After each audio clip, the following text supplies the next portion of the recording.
বৃহত্তর সুন্নি জোট থেকে ৩০০ আসনে প্রার্থী দেওয়া হবে তাহেরি। আগামী জাতীয় নির্বাচনে বৃহত্তর সুন্নি জোটের পক্ষ থেকে দেশের সবকটি সংসদীয় আসনে প্রার্থী দেওয়া হবে বলে জানিয়েছেন ইসলামী বক্তা গিয়াসউদ্দিন তাহেরি। আজ সোমবার বেলা ২টায় শহীদপুর বিমানবন্দরে নেমে সাংবাদিকদের তিনি একথা বলেন। গিয়াসউদ্দিন তাহেরি সুফিবাদী সংগঠন বাংলাদেশ আহলে সুন্নাত ওয়াল জামায়াতের কেন্দ্রীয় সাংগঠনিক সচিব। ভিন্ন মতাবলম্বীদের দমনে মব সৃষ্টি করে তাদের উপর অমানবিক অত্যাচার করা হচ্ছে বলে মন্তব্য করেন গিয়াসউদ্দিন তাহেরি। তিনি বলেন, ভিন্ন মতাবলম্বীদের মত তাদের মতো প্রকাশ করতে দেওয়া হচ্ছে না।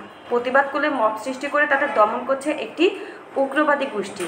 এভাবে মব সৃষ্টির তাণ্ডব লীলায় বাংলাদেশের শান্তিপ্রিয় মানুষ আজ অতিষ্ঠ।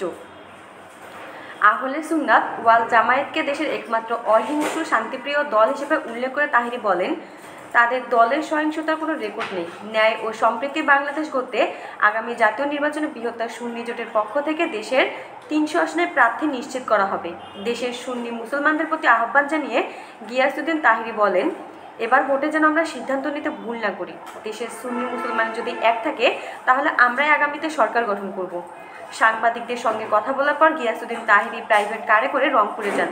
রংপুর সিটি কর্পোরেশনের ২ নম্বর ওয়ার্ড এলাকায় তিনি পাক পাঞ্জাতন সুন্নি মিশন সংস্থার আয়োজনে মুর্শিদাবাদ আনসারিয়া কাদেরিয়া দরবার শরীফে তাজদারে আউলিয়া কনফারেন্সে প্রধান বক্তা হিসেবে কথা বলেন।